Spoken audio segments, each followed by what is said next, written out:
Let us do our invocation. Jaya Jaya Shri Caitanya Jaya Nityananda Jaya Advaita Chandra Jaya Gaura Bhakta Vrinda Jaya Jaya Shri Caitanya Jaya Nityananda Jaya Advaita Chandra Jaya Gaura Bhakta Vrinda Jaya Jaya Shri Caitanya Jaya Nityananda Jaya Advaita Chandra Jaya Bhakta Vrinda. So we're reading from Sri Caitanya Charitamrita by Srila Krishnadas Kaviraj Goswami. Translations and purports by His Divine Grace A.C. Bhaktivedanta Swami Srila Prabhupada Ki Jai. Namo Om Vishnu Padaya Krishna Prastaya Bhutale Srimate Bhaktivedanta Swami Nitinamane Namaste Saraswati Deve Gauravani Chardane Nirvishesha Shunyavadi Paschate Veshatarane. All right, so we are reading from Adi-lila, chapter 3, the external reasons for Lord Chaitanya's appearance, starting from text 62.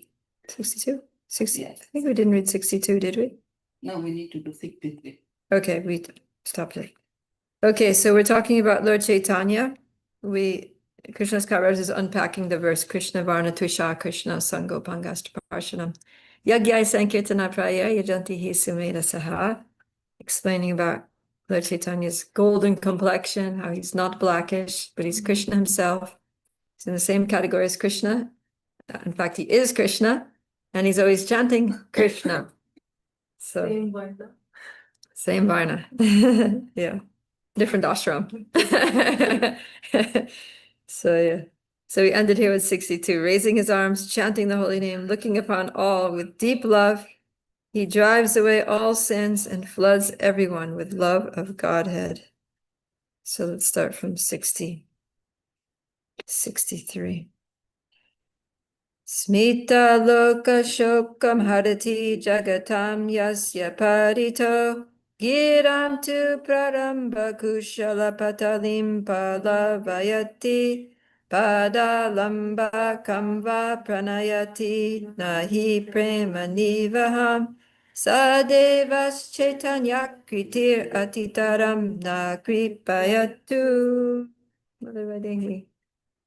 May the Supreme Personality of Godhead, in the form of Lord Sri Caitanya, bestows his causeless mercy upon us. His smiling glance at once drives away all the bewilderments of the world, and his very words enliven the auspicious creepers of devotion by expanding their leaves. Taking shelter of his lotus feet, invokes transcendental love of Godhead at once. Jai. Yeah. So nice blessing. This is a blessing from Srila Rupa Goswami, from Stavamala. And he's saying that may Lord Chaitanya bestow his causeless mercy upon us. His smiling glance drives away all the suffering of this world. His words, so he's talking about the creeper of devotion. So we all have this creeper of devotion in our hearts, little sprout of devotion that we're trying to grow. We're trying to cultivate here at Krishna House by chanting and hearing and serving. And so it says that his words, the words of Lord Chaitanya, enliven the creeper of devotion by expanding their leaves. So it's always nice, when you plant a seed and you watch it grow, and first it comes with two leaves, and the leaves expand, and then they grow, and then two more leaves, and then they start branching off.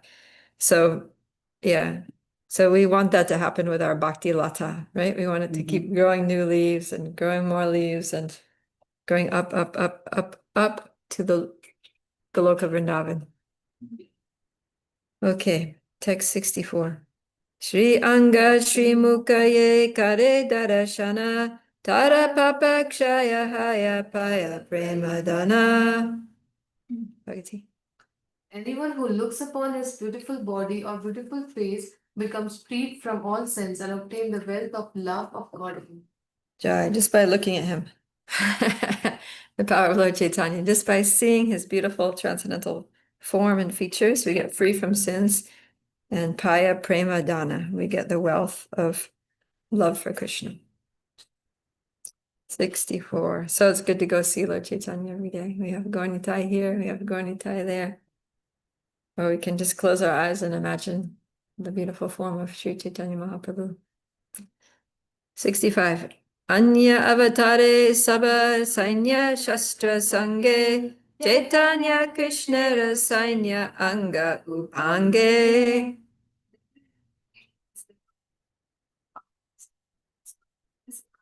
Soldiers are his plenary parts and associates.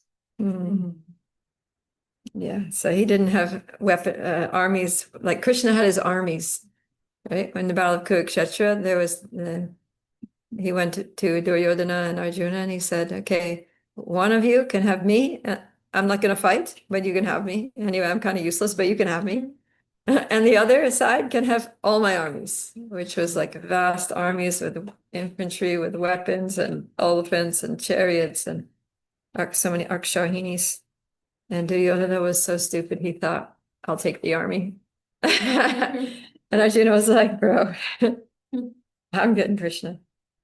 So, yeah, so Krishna has his armies, and Ramachandra also, he had his armies, albeit monkeys, but no, but when he was the king of Ayodhya, he had proper armies also, as did, any of the other incarnations. But Lord Chaitanya, he just came, he was just a sannyasi, he had no armies, but his soldiers were his associates, and they were spiritually very powerful. So we're also Lord Chaitanya's soldiers, going out in Harinam, preaching, telling people other people about Krishna, helping with festivals. Text 66.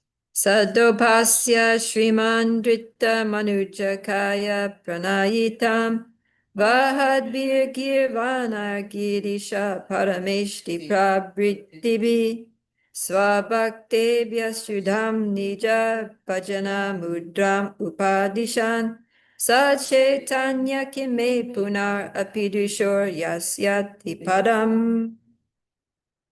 Daniel. Appreciate that. It's always the simple deity of the devil. Lord Brahma came from ordinary men bearing for him. He instructs his own pure devotional service to his own devotees. Will he again be an object of my vision? So this is from the same set of prayers of by Rupa Goswami. So previously he was giving everyone the blessings, and now he's hankering himself to be able to see Lord Chaitanya, get that darshan of Lord Chaitanya, who is the Lord of everyone, including Brahma and Shiva. Text 67. Angopanga ashtakare swakarya sadhana anga shabde artha arashuna diyamana. His plenary parts and associates perform the work of weapons as their own specific duties. Please hear from me another meaning of the word anga. So this word anga is coming from that verse from Bhagavatam. Text 68.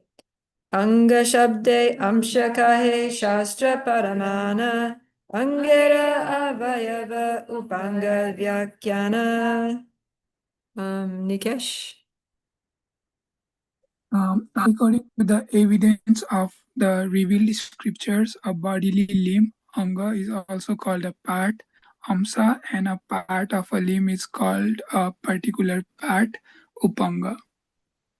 Okay, yeah, so in that verse it says Sangha Upanga Parshadam.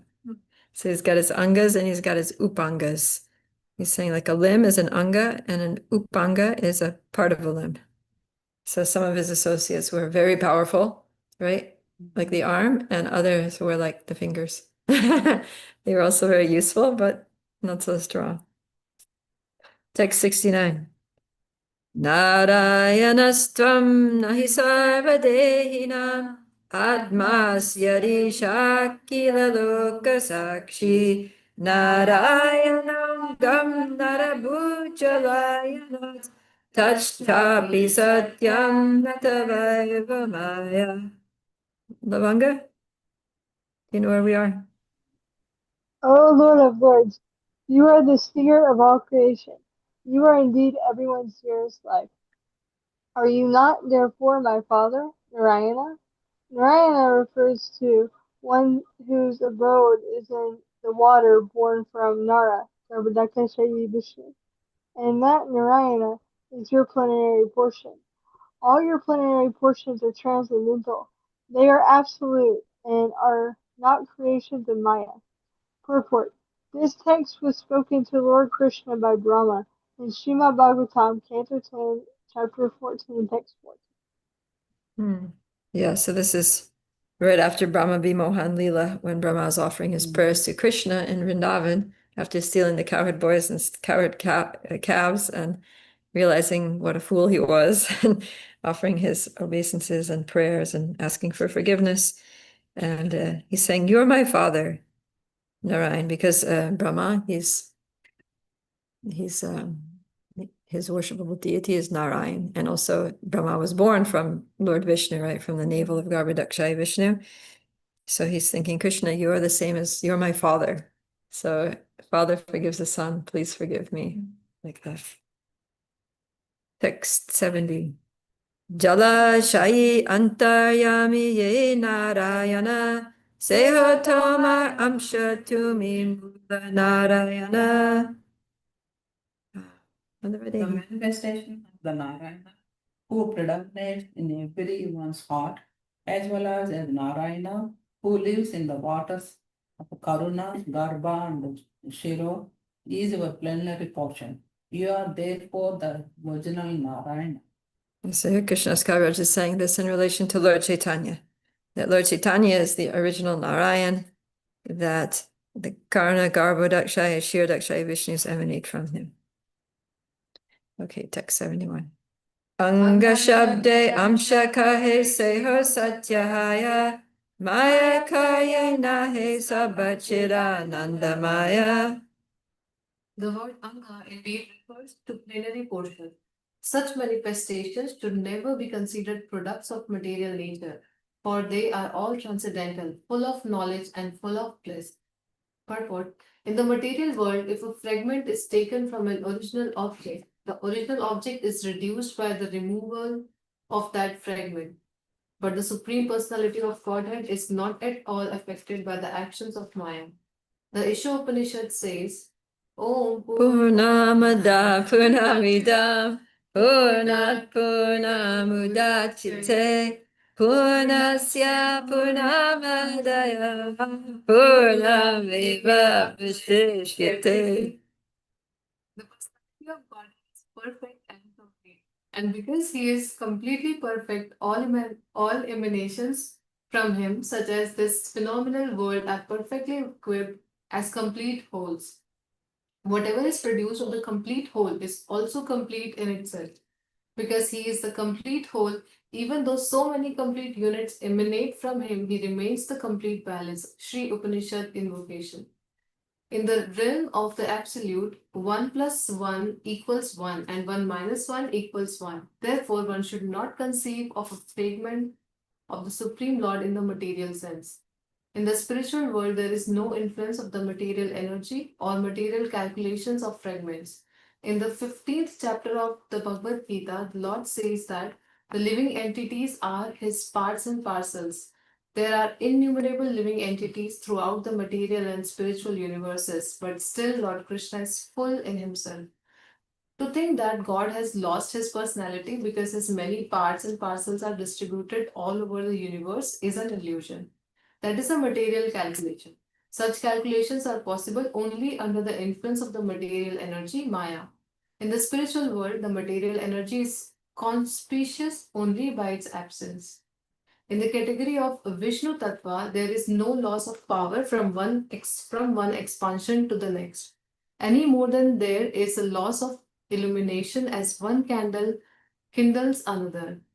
Thousands of candles may be kindled by an original candle, and all will have the same candle power. In this way, it is to be understood that although all the Vishnu Tattvas from Krishna and Lord Chaitanya to Ram, Narsimha, Vara, and so on appear with different features in different ages, all are equally invested with supreme potency. Demigods such as Lord Brahma and Lord Shiva come in contact with the material energy, and their power and potency are therefore of different gradations. All the incarnations of Vishnu, however, are equal in potency, for the influence of Maya cannot even approach them. Yeah, so all the associates of Lord Chaitanya are actually expansions of himself. And even though so many complete units, so many Vishnu Tattva expansions expand from him, he's not diminished.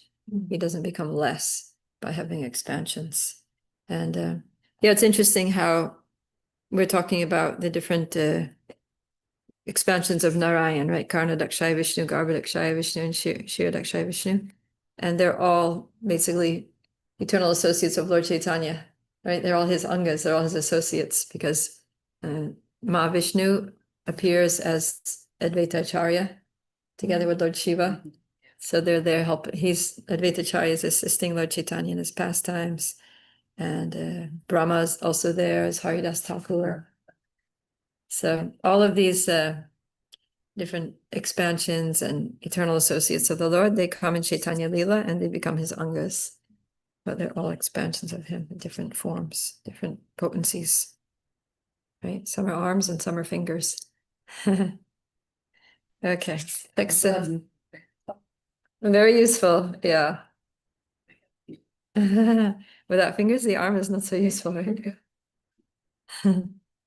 Okay. Oh, now he's going to say the same thing that I just said. All right. Text 72. Advaita Nityananda Chaitanya Duyanga Angera Avayava Gana Kahiye Upanga.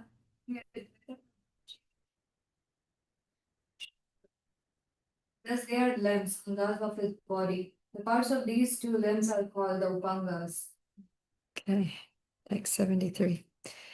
Ango Bhanga Tikshna Astra Prabhura Sahite Se Saba Astra Haya Pashanda Dalite. Thus the Lord is equipped with sharp weapons. All these weapons are competent enough to crush the faithless atheist. Purport: the word Pastanda is very significant here. One who compares the Supreme Personality of Godhead to the demigods is known as a Pastanda.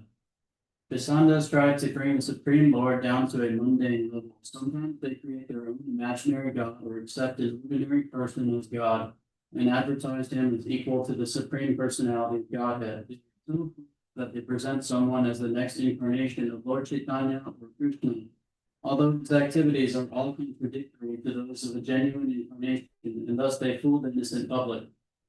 One who is intelligent and who studies the characteristics of the Supreme Personality of Godhead with reference to the Vedic context cannot be bewildered by the Pasandas.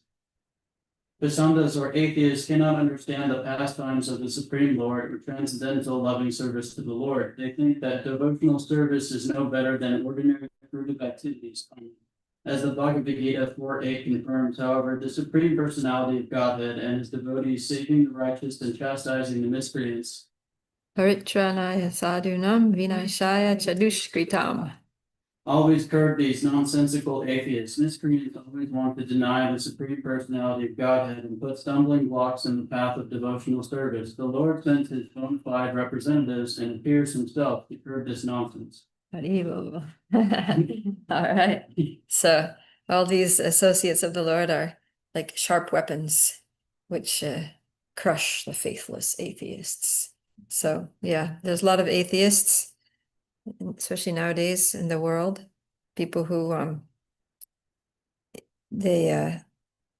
either they deny the existence of any God, or they create their own concocted conception of God, or they try to take an ordinary person and say that he's God. But all of them are basically atheists because they deny the existence or reject they don't acknowledge the position of the actual God, who is Krishna or Lord Chaitanya. So yeah, Lord Chaitanya's associates are very expert in preaching and convincing people with logic and through scripture and so many ways to convince these people that no, there is a God, and it's not your concocted conception of God. It's not this ordinary person that you think is God. It's not you. And it's actually Krishna. So that way, Lord Chaitanya's associates, they traveled all over, and they went door to door and village to village and doing kirtan and talking to people and making so many Vaishnavas. Okay, text 74. Nityananda Gosai Sakshat Haladara Advaita Acharya Gosai Sakshat Ishvara. Sri Nityananda Gosai is directly Haladar, Lord Balaram, and Advaita Acharya is the personality of Godhead himself. Huh? Personality of Godhead itself. Advaita Acharya is Mahavishnu. Yeah, Ishvara.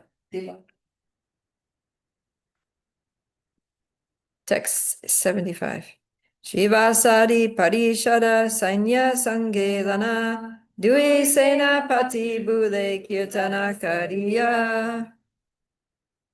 These two captains with their soldiers such as Srivas Kapura travel everywhere, chanting the holy name of the Lord. Mhm. Yeah, so that was their march. Their march into battle was going out on Harinam. Kirtana Kariya, doing kirtan. Senapati means captains, like a military general.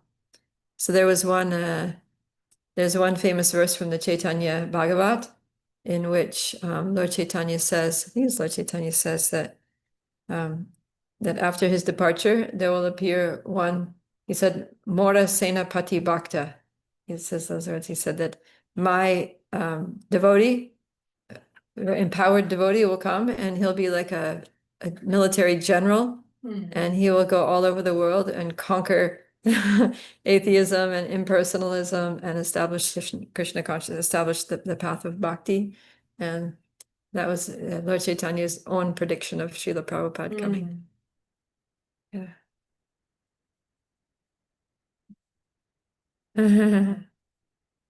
Text 76. Pashanda Dalana Vana Nityanandarai Acharya Hunkare Papa Pashandi Padaya. Lord Nityananda's very features indicate that he is the subduer of the unbelievers. All saints and unbelievers flee from the loud shouts of Advaita Acharya. Advaita Acharya had a loud voice. When he was calling, worshiping in Shaligram Shila and calling Lord Chaitanya to come, or calling the Lord, we need you, come. He was like, it was described, he was roaring. It was so loud. So yeah, he's loud. And when he starts yelling, then everybody flees. Okay. And Nityananda, just by looking at him, people would get scared. They could understand that they weren't going to be able to argue with this person. Text 77. Sankirtana Pravartaka Sri Krishna Chaitanya Sankirtana Yagyetanra Bhaje Saidanya.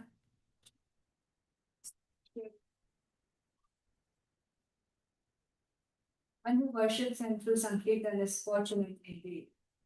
Yeah, so this is the way to worship Lord Chaitanya. So Lord Chaitanya is the worshipable deity in Kali Yuga, and the process for worshiping him is Sankirtan Yagya. So when we chant the holy names, especially together, especially going out in the street, like this evening is Harinam, and then you can really nicely worship Lord Chaitanya. Text 78. Seta sumedha ara kubudhi samsara sarva yagya haite Krishna nama yagya sara. Such a person is truly others, but for not endure the cycle of repeated birth and death of all sacrificial performances. The chanting of the Lord's holy name is the most sublime. Lord Sri Caitanya Mahaprabhu is the father and inaugurator of the Kirtana movement. One who worships him by sacrificing his life, money, intelligence, and work for the Sankirtan movement is recognized by the Lord and endowed with his blessings. All others may be said to be foolish, for of all sacrifices in which a man may apply his energy, a sacrifice made for the Sankirtan movement is the most glorious. Yeah, so he's referring to the last last couple of lines of the verse that he quotes in text 52, Yagyai Sankirtana Praya Yajanti Hi Sumeda Saha. Yeah, so Sankirtan means, Sankirtana Praya means consisting chiefly of chanting. So that means that we may do other things, but the main thing is chanting. So we're also worshiping the deity and, studying scripture and, doing prasadam distribution. Of course, they're all kind of Sankirtan in a sense, because kirtan means chanting, but it's not just chanting the holy names. It can also be chanting the glories, speaking the philosophy, right? Giving a class. Like right now, this is Sankirtan, because we're chanting these verses of Caitanya Charitamrita congregationally, right? We've congregated here to chant the shlokas and speak the philosophy and glorify Lord Chaitanya. So what we're doing right now is Sankirtan.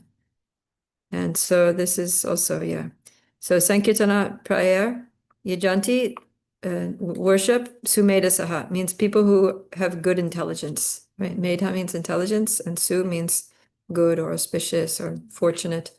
So those who have good intelligence, the intelligence which actually brings good fortune to our lives, then we'll use our intelligence properly to figure out how to get together with devotees and chat or speak Krishna Katha. So that's what he's saying here, is that such a person is truly intelligent. Who's that? One who worships him through Sankirtan. Whereas others who are not very intelligent, who are kubuddhi, who have a bad intelligence or weak intelligence, they have to keep going in the cycle of repeated birth and death. So, because it said that this age is an ocean of faults, right? Kalera dosha nidhe rajan. But then it says, Hieko asti mahadgunan, but there's one good quality to this age, and that is that Kirtana eva Krishnasya mukta sangha param brajet. That Kirtana eva Krishnasya, by chanting the names of Krishna, then mukta sangha param, that you get liberation. And you can be freed from material attachments and material cycle of repeated birth and death. And param brajet means you can go to the supreme destination. So, so a person who doesn't chant, who doesn't engage in Sankirtan in some way, shape, or form is not going to get liberated, basically, because apart from Sankirtan, it's just an ocean of faults out there, right? And so you're just going to be just like riddled with faults. But if we take to the chanting of the holy name, then it purifies us of faults and it liberates us. So it's really the only hope for this age. It's really the only way out of material existence, the only way to get free from samsara in this age of Kali. So, Does the Sankirtan movement at the temple, do they always go to Trader Joe's, that area? I have a good idea of a place that could be gone to. Because how Prabhupada always went to like hippie camps, because they were all like had no open-minded, direction and open-minded, and also so very open-minded, extremely open-minded. I hadn't thought about if we could find really open-minded people. So there's a neighborhood, healthy neighborhood, where everybody is drunk on Friday nights and Saturday nights. And if we went and did Sankirtan there would be a lot of people dancing and singing, like a lot. Yeah, we should go sometime. I mean, we could just go on our own. We could just go like Krishna House. Harinam. We don't have to wait for Chakri Prabhu. If you play. Monday by day, he's up for it. Very good. Yeah, so that's what it says. Harinama, Harinama, Harinama eva kevalam, kalo nastyeva, nastyeva, nastyeva gatiranyata. That in this age of Kali, there's no other way, no other way, no other way of deliverance than chanting the holy name, chanting the holy name, chanting the holy name of the Lord Krishna. So, if we're intelligent, then we'll just do that. Okay, text 79. Kuti Ashvamedha Eka Krishna Nama Sama Ye Kahe Se Pashandi Dande Tare Yama Nikesh. One who says that 10 million Ashwamedha sacrifices are equal to the chanting of the holy name of Lord Krishna is undoubtedly an atheist. He is sure to be punished by Yamaraja. And purport: in the list of the 10 kinds of offenses in chanting the holy name of the Supreme Personality of Godhead, Hare Krishna, the 8th offense is Dharma Vrata Tyaga Hutati Sarva Subha Kriya Samyam Api Pramada. One should never consider the chanting of the holy name of Godhead equal to pious activities like giving charity to Brahmanas or saintly persons, opening charitable educational institutions, distributing free food, and so on. The results of pious activities do not equal the results of chanting the holy name of Krishna. The Vedic scriptures say, Go koti dhanam You can grahane. skip that if you want. Okay, sure. Even if one distributes 10 million cows in charity during an eclipse of the sun, lives at the confluence of the Gangas and Yamuna for millions of years, or gives a mountain of gold in sacrifice to the Brahmanas, he does not earn 1/100th part of the merit derived from chanting Hare Krishna. In other words, one who accepts the chanting of Hare Krishna to be some kind of pious activity is completely misled. Of course, it is pious, but the real fact is that Krishna and his name, being transcendental, are far above all mundane pious activity. Pious activity is on the material platform, but chanting of the holy name of Krishna is completely on the spiritual plane. Therefore, although Pasandis do not understand this, pious activity can never compare to the chanting of the holy name. Thank you. Yeah, so the holy name is so powerful and it's completely spiritual. We'll hear later that the holy name is Krishna himself. So you can't compare the holy names to anything, any mundane religious performance, any sacrifice, any charity, any austerity, even if it's something 10 million Ashvamedha sacrifices or distributing 10 million cows of charity during an auspicious time or giving a mountain of gold in sacrifice to the Brahmins. That's not even equal to one tiny little fraction of a part of the merit of chanting Hare Krishna once. That's how powerful chanting Hare Krishna is. If only we could fully appreciate it, right? And yet we're chanting Hare Krishna, falling asleep.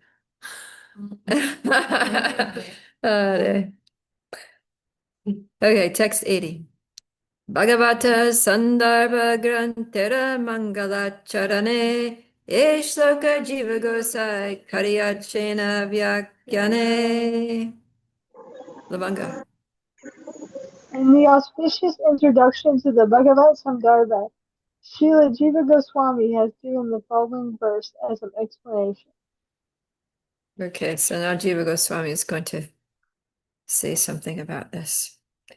Anta Krishnam Bahir Gauram Darshitanga Vaibhavam Kalo Sankirtanadyasmya Krishna Chaitanyam Ashrita. I take shelter of Lord Sri Krishna Chaitanya Mahaprabhu, who is outwardly of a fair complexion, but is inwardly Krishna himself. In this age of Kali, he displays his expansions, his angas and upangas, by performing congregational chanting of the holy name of the Lord. It's almost the same meaning as that Bhagavatam verse, right? It's like a paraphrase. Purport. Srila Jiva Goswami has placed this verse from Srimad Bhagavatam, quoted in text 52, Krishna Varna Tushar Krishnam, as the auspicious introduction to his Bhagavat Sandarbha or Sat Sandarbha. He has composed this text, which is in effect an explanation of the Bhagavatam verse, as the second verse of the same work. The verse from Srimad Bhagavatam was enunciated by Karabhajana, one of the 9 great sages, and it is elaborately explained by the Sarva Samvadini Jiva Goswami's commentary on his own Sat Sandarbha. Anta Krishna refers to one who is always thinking of Krishna. This attitude is a predominant feature of Srimati Radharani. Even though many devotees always think of Krishna, no one can surpass the gopis, among whom Radharani is the leader in thinking of Krishna. Radharani's Krishna consciousness surpasses that of all other devotees. Lord Chaitanya accepted the position of Srimati Radharani to understand Krishna. Therefore, he was always thinking of Krishna in the same way as Radharani. By thinking of Lord Krishna, he always overlapped Krishna. So Krishna Chaitanya, who was outwardly very fair, with a complexion like molten gold, simultaneously manifested his eternal associates, opulences, expansions, and incarnations. He preached the process of chanting Hare Krishna, and those who are under his lotus feet are glorious. We have to stay under the lotus feet of Lord Chaitanya, and then our lives will be glorious. Yeah. So I thought it was interesting because Jiva Goswami, he explains, he writes a commentary on this Bhagavatam verse, but in quoting the Bhagavatam verse, he doesn't give the same exact Sanskrit words as the Bhagavatam, but he paraphrases it into his own words, which means the same thing, right? I was just thinking, I was just kind of resonating with that because that's kind of what I did with the Living Gita, right? Like my verses from the Living Gita, they're not the BBT translations, right? It's different because then I didn't have to worry about, copyright issues and complications when it comes to publishing when you're using somebody else's work and all that.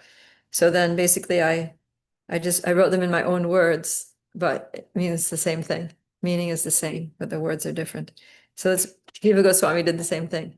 He took the Bhagavatam verse and he wrote the same thing, but in his own words. I just thought of that when I was. So yeah, I think it's nice here where it's a little inconceivable here. The word, how Prabhupada says that Lord Chaitanya was always thinking of Krishna in the mood of Radharani, and then by thinking of Krishna, he always overlapped Krishna. He overlapped Krishna.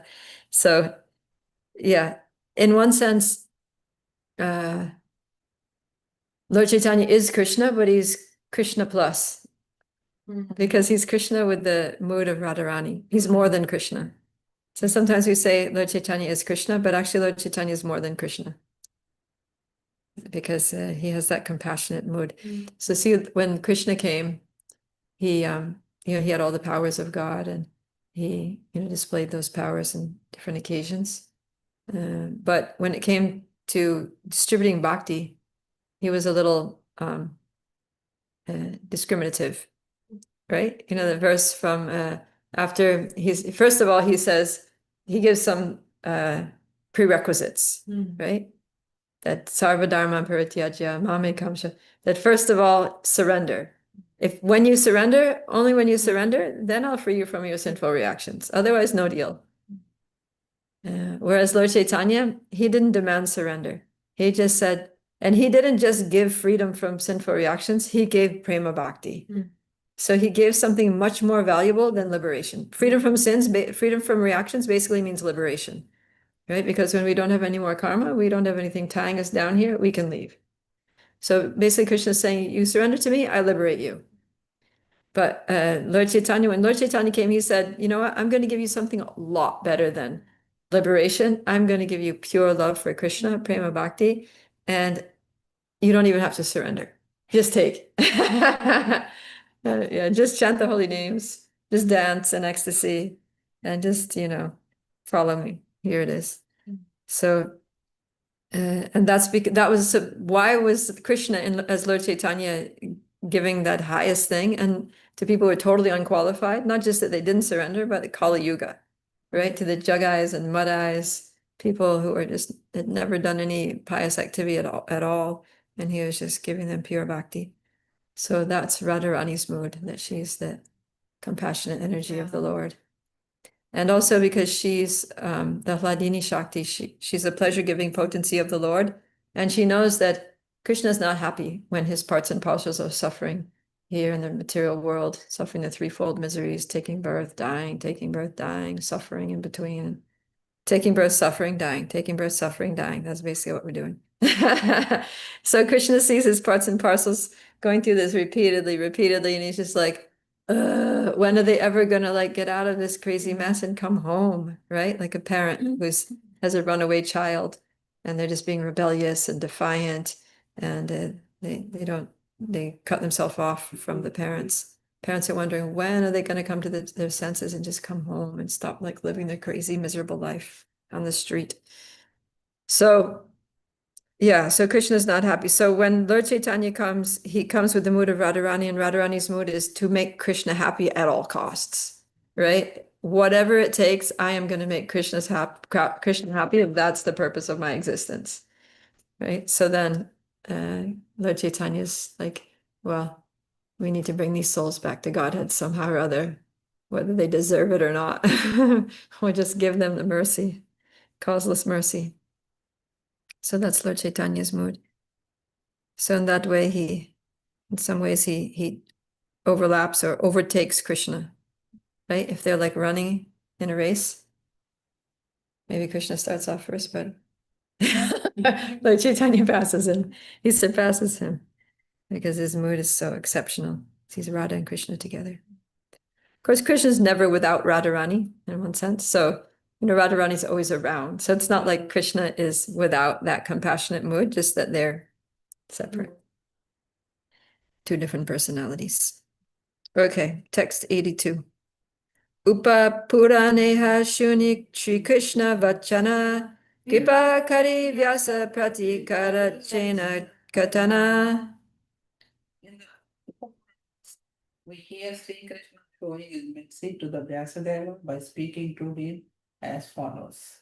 Okay, Krishna is going to talk to Srila Vyasadeva. Aham eva kuchid brahman sanyasashramam ashrita hari bhaktim grahayami kalo papa hatam naram. O Lord of Brahmins, sometimes I accept the renounced order of life to induce the fallen people of the age of Kali to accept devotional service to the Lord. Wow, that's not a very well-known verse, right? That's indicating the appearance of Lord Chaitanya. And he specifically says, I mean, it Upaparanas. So I don't know which, maybe this is from the Kali Santarana Upanishad. I think he might, I'm not sure. Upaparana, one of the minor Puranas. In the Kali Santarana Upanishad, there's a lot of direct statements, but I don't think it's Krishna to Vyasadeva, it's Pipalayana to someone. Anyways, but it's very clear. He's saying, I am going to come. I'm going to take sannyas, and I am going to distribute Hari Bhakti to all the Papahatan Narans, all the sinful people of Kalo Papahatan Naran, all the sinful people in this age of Kali. But that is definitely Krishna saying he's coming as Lord Chaitanya, right? Text 84. Bhagavata Bharata Shastra Agama Purana Chaitanya Krishna Avatare Prakata Pramana. Srimad Bhagavatam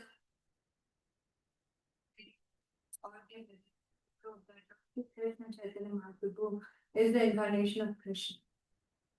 Okay, so different Shastras. Bhagavatam, we saw that one, text 52. Mahabharata, Puranas. Yeah, so there are plenty of verses out there, but they're not very well known, right? They're kind of like sprinkled here and there because Lord Chaitanya didn't want people to know until only after Lord Chaitanya disappeared, then the six Goswamis started being a little more overt, explicit about who Lord Chaitanya was, but they were kind of restricted while Lord Chaitanya was still having his manifest pastimes, because they didn't want to disturb Lord Chaitanya's mood. Text 85. Pratyakshe dekaha nana prakata prabhava alokika karma alokika anubhava. One can also please take that as manifest influence, its uncommon deed and uncommon Krishna conscious realization. Yeah, so as we're going to read through this Caitanya Charitamrita, we're going to see some pretty amazing things that Lord Chaitanya did and said and experienced, and like to show that he's an extraordinary personality. He's not an ordinary person at all. And Chaitanya Bhagavat also, there's so much there too, all these like miraculous things that Lord Chaitanya did. But it wasn't like every day, and he didn't make a big deal out of it. It was just like some things that he did. Okay, text 86. Dekiyana dekeyata abhaktera gana ulukena dekeyana suryara kirana. Nikesh. But faithless unbelievers do not see what is clearly evident, just as owls do not see the rays of the sun. He's saying, yeah. According to all these verses from Shastra, it's very clearly evident that that Lord Chaitanya is Krishna, he's the Supreme Personality of Godhead. But people who want to keep their eyes closed, what can we do with them? Okay, text 87. Tvam Shila Rupa Charita Parama Prakrishtai Satvena Satvikataya Prabalaischa Shastrai Prakyata Daiva Paramartha Vidamatista Naiva Sura Prakritaya Prabhavanti Bodhum. Lavanga. Oh my Lord, those influenced by demonic principles cannot realize you, although you are clearly the Supreme, by dint of your exalted activities, forms, character, and uncommon power, which are confirmed by all the revealed scriptures and the quality of goodness, and the celebrated transcendentalist in the divine nature. Purport. This is a verse from the Shotra Ratna of Yamunacharya, the spiritual master of Ramanujacharya. The authentic scriptures describe the transcendental activities, features, form, and qualities of Krishna, and Krishna explains himself in the Bhagavad Gita, the most authentic scripture in the world. He is further explained in Srimad Bhagavatam, which is considered the explanation of the Vedanta Sutra. Lord Krishna is accepted as the Supreme Personality of Godhead by these authentic scriptures, not simply by vox populi. Is that how you say that? Vox populi. Yeah, Vox like the populi. means Okay. the voice of the populace, like the understanding of the mass of people. Popular vote. Yeah. Popular It's one vote, of those. yeah. It's one of those words I've seen it. I know what it means, but I wasn't sure how to Right. pronounce Yeah. it. In the modern age, a certain class of fools think that they can vote anyone into the position of God, as they can vote a man into the position of a political executive head. But the transcendental Supreme Personality of Godhead is perfectly described in the authentic scriptures. In the Bhagavad Gita, the Lord says that only fools deride him, thinking that anyone can speak like Krishna. Even according to historical references, Krishna's activities are most uncommon. Krishna has affirmed, I am God, and he has acted accordingly. Mayavadis think that everyone can claim to be God, but that is their illusion, for no one else can perform such extraordinary activities as Krishna. When he was a child on the lap of his mother, he killed the demon Putana. Then he killed the demons Trinavarta, Vatsasura, and Baka. When he was a little more grown up, he killed the demons Agasura and um, Rishabhasura. Therefore, God is God from the very beginning. The idea that someone can become God by meditation is ridiculous. By hard endeavor, one may realize his godly nature, but he will never become God. The asuras or demons who think that anyone can become God are condemned. The authentic scriptures are compiled by personalities like Vyasadeva, Narada, Asita, and Parsha, who are not ordinary men. All the followers of the Vedic way of life have accepted these famous personalities whose authentic scriptures conform to the Vedic literature. Nevertheless, the demoniac do not believe their statements, and they purposely oppose the Supreme Personality of Godhead and his devotees.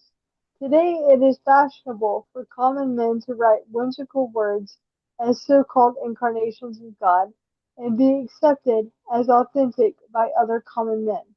This demoniac mentality is condemned in the 7th chapter Bhagavad Gita, wherein it is said that those who are miscreants and the lowest of mankind, who are fools and asses, cannot accept the Supreme Personality of Godhead because of their demoniac nature.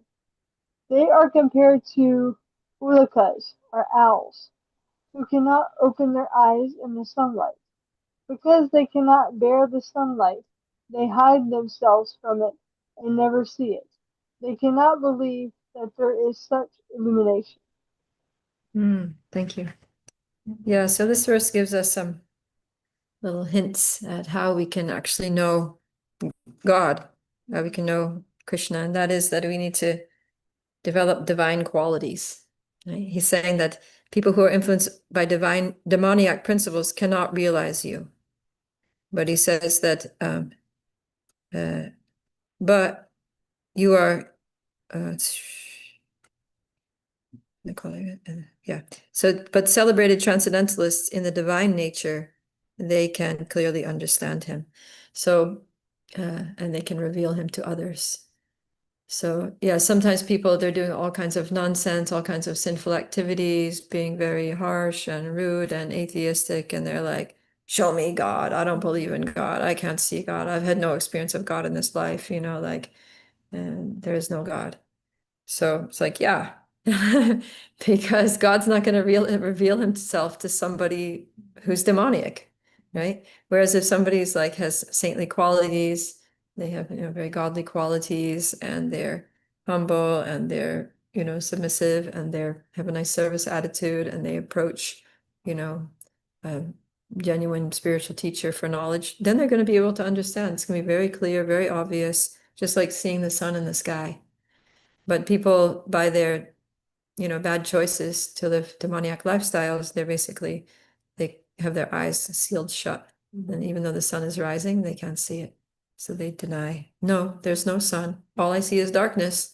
No, the sun just rose. Sorry, it's all dark. It's the same as it was all night. It's the same thing now, just as dark. There's no sun. There's no God. So it's like, but they can't open their eyes because they're just sealed shut by their own demoniac activities.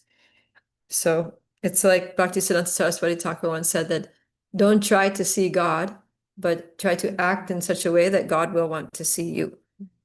Right? So when we act, as devotees, when we act as nice, good people in the mode of goodness, right? Like he's saying the scriptures and the quality of goodness associating with transcendentalists with a divine nature, then we acquire those qualities of goodness, we develop divine qualities, and then Krishna's happy.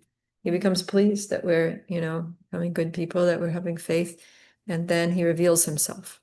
So we can't force God to reveal himself, but even we can't even force open our own eyes. So, like that verse, Om Jnana-timirandasya Gyananjana Shalakaya Chakshur Unmilitanjena Tasmai Shri Guruve Namaha. So we're all born in the darkness of ignorance. We're all born with our eyes sealed shut. And even though the sun's rising and illuminating everything's very clear, we can't see it because our eyes are closed. So Chakshur Unmilitanjena Tasmai Shri Guruve Namaha. So that's the job of the spiritual master, is that he or she forces open the eyes. He opens our eyes and shines the torchlight of knowledge, and everything becomes illuminated. Then we can see everything clearly. We can see the path of bhakti. We can see who's genuine, who's not. We can see what's reality, what's illusion. We can see what's favorable, what's unfavorable for our spiritual growth. We can see Krishna ultimately. So that's a great thing. That's why so much regard is given to the spiritual master, because without the mercy of the spiritual master, we're just like owls, ulukas. The sun is rising and the little owl is just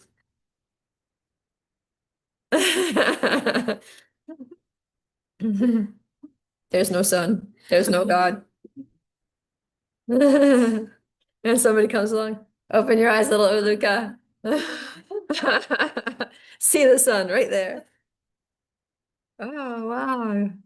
I didn't believe you, but now I'm seeing. Okay. We have 2 minutes.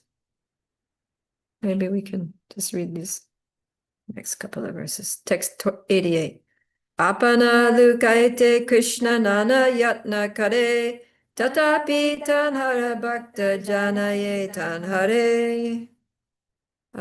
Who's Rudy's Beroha? Do you want to read? One of your servants, Mukunda Madhava. Oh, Mukunda Madhava, Lavanga's husband. Okay. Jai, thanks for joining us. Haribo. Would you like to read the verse there? Do you have it in front of you? Text 88 of the 3rd chapter of the Adi-lila. Otherwise, no problem. I'm not sure if he can because he's listening at work. Okay, no worries, no worries. Okay, you read it then, Lavanga, on his behalf. You're the half of the same body. It's 88, right? Yeah. Okay. Lord Krishna tries to hide himself in various ways, but nevertheless, his pure devotees know him as he is. All right. So yeah, he's referring to Lord Chaitanya also because Lord Chaitanya tried to hide the fact that he's God, right? When everybody would say, "Oh, you're the Supreme Personality of Godhead," then he would say, "Narayan, Narayan, Narayan." He would close his ears and block it and refuse to accept it and yeah, pray to chant the name of Narayan to purify himself of any false pride that may have arisen. But yeah, but the devotees knew, right? Like his close associates, they all knew. And they were keeping it quiet, but they would talk amongst themselves. And yeah. So in the same way, when Krishna comes to this world, sometimes he acts like an ordinary person, but those who are very pure can know that he's the supreme. All right, let's read one more. This is a long one. Ulangita, I think this is Ulangita Tri Vidasima Samatishai Sambhavanam Tava Parivadima Swambhavam Maya Balena Bhavatapi Niguyamana Pashyanti Kechit Anisham Tvad Ananya Bhava. That meter wasn't great, but O my Lord, everything within material nature is limited by time, space, and thought. Your characteristics, however, being unequaled and unsurpassed, are always transcendental to such limitations. You sometimes cover such characteristics by your own energy, but nevertheless, your unalloyed devotees are always able to see you under all circumstances. This verse is also quoted from the Stotra Ratna 13 of Yamunacharya. Everything covered by the influence of Maya is within the limited boundaries of space, time, and thought. Even the greatest manifestation we can conceive, the sky, also has limitations. From authentic scriptures, however, it is evident that beyond the sky is a covering of 7 layers, each 10 times thicker than the one preceding it. The covering layers are vast, but within or without coverings, space is limited. Our power to think about space and time is also limited. Time is eternal. We may imagine billions and trillions of years, but that will still be an inadequate estimate of the extent of time. Our imperfect senses therefore cannot think of the greatness of the Supreme Personality of Godhead, nor can we bring him within the limitations of time or our thinking power. His position is accordingly described by the word ulangita. He is transcendental to space, time, and thought. Although he appears within them, he exists transcendentally. Even when the Lord's transcendental existence is disguised by space, time, and thought, however, pure devotees of the Supreme Lord can see him in his personal features beyond space, time, and thought. In other words, even though the Lord is not visible to the eyes of ordinary men, those who are beyond the covering layers, because of their transcendental devotional service, can still see him. The sun may appear covered by a cloud, but actually it is the eyes of the tiny people below the cloud that are covered, not the sun. If those tiny people rose above the cloud in an airplane, they could then see the sunshine and the sun without impediment. Similarly, although the covering of Maya is very strong, Lord Krishna says in the Bhagavad Gita 7:14, Daiviyesha gunamayi mama maya duratyaya mame prapadyante mayam etam tarantite. This divine energy of mind, consisting of the 3 modes of material nature, is difficult to overcome. but those who have surrendered unto me can easily cross beyond it. To surpass the influence of the illusory energy is very difficult, but those who are determined to catch hold of the lotus feet of the Lord are freed from the clutches of Maya. Therefore, pure devotees can understand the Supreme Personality of Godhead, but demons, because of their miscreant behavior, cannot understand the Lord, in spite of seeing the many revealed scriptures and the uncommon activities of the Lord. Yeah, so even when Lord Chaitanya, Lord Krishna comes, there are so many people that they literally saw him with their own eyes, and they didn't understand who he was, right? Like Kamsa, like that washerman, you know, when Lord Chaitanya, when Krishna went to Mathura to go to the wrestling match with Kamsa, he was like, the washerman was dyeing new clothes. And so, yeah, he was not so much a washerman, he was a dye guy. He was like, they were new clothes, they weren't like used clothes. Anyways, so Krishna saw those clothes and he thought, oh, we need some nice clothes. We're going to a function, you know, we need to get dressed up. We got our cowherd boy clothes on. We need some town clothes. So he goes up to the washerman and he says, hey, Mr. Washerman, I'm sure you'd like to just hand some of those clothes over to me and my friends, wouldn't you? And then the washerman's like, absolutely not. And then he was really rude. He like insulted Krishna. And then Krishna was just like, he just like knocked his head off or something, right? And then he just got the clothes and put them on. So yeah, he made a big mistake. Yeah, so many people. And then it's further described that when Krishna and Balaram entered that wrestling arena in Kamsa, people saw him in different ways, right? Some people, the yogis that were there, saw him as the Param Satyam, the impersonal Brahman, and the women, simple women of Mathura, they just saw him as a gorgeous male, the best looking male they ever saw in their life. And then the wrestlers saw him as a thunderbolt. Kamsa saw him as death personified. The Rajavasis saw him as just their darling little boy, and like that. So they all saw him differently according to their realization, their position. So Krishna is saying that demons, even seeing Krishna, they can't understand him. But the devotees can actually understand him.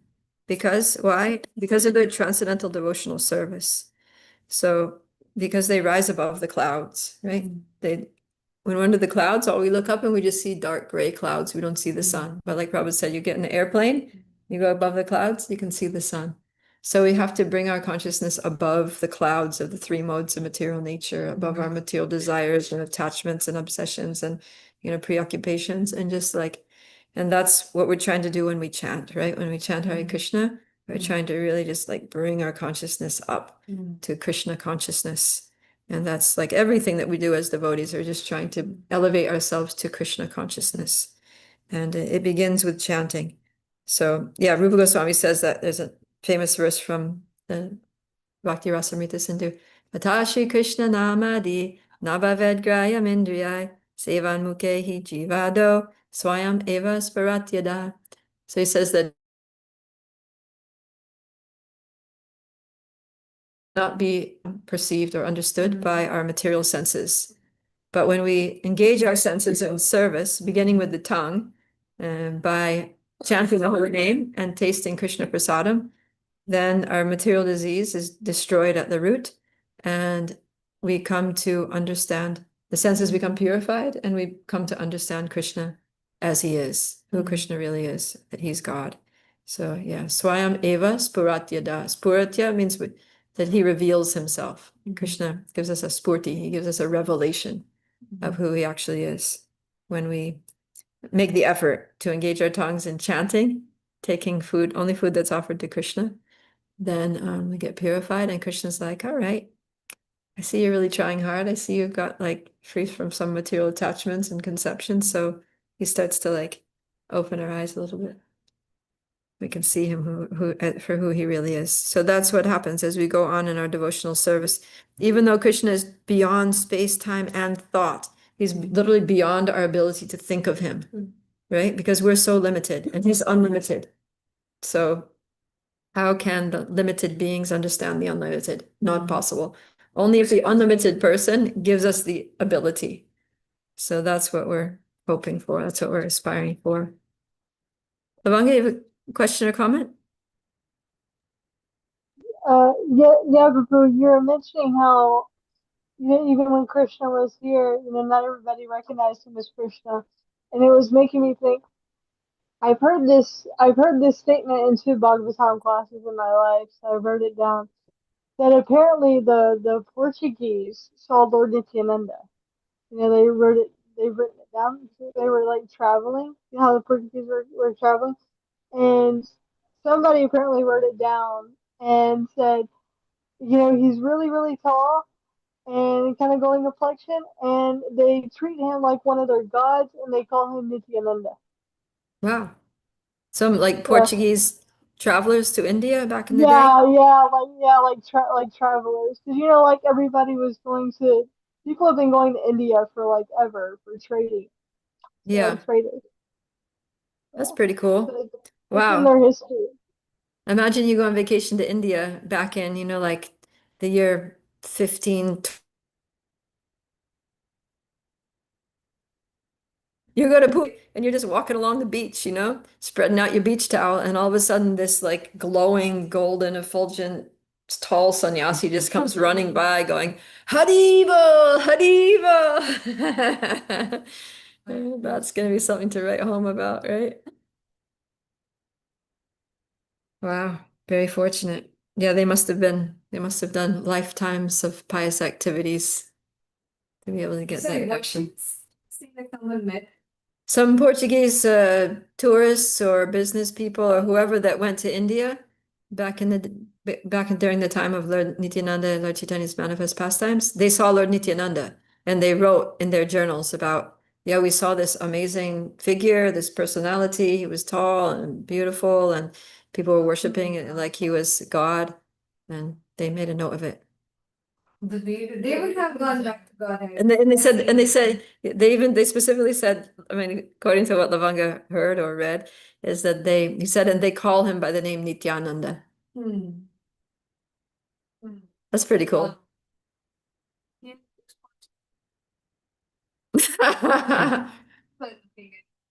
Maybe that's why they decided to stay in India. They settled up in Goa. Yeah. I mean, I can't verify. I'm not a historian, so I can't verify it as 100% true. But two senior devotees have mentioned that in the Bhagavatam that I've heard. Two senior devotees have what? Mentioned it in Bhagavatam Mentioned that. classes? Yeah. Interesting. But you don't know what the book it's written in? I believe it was like the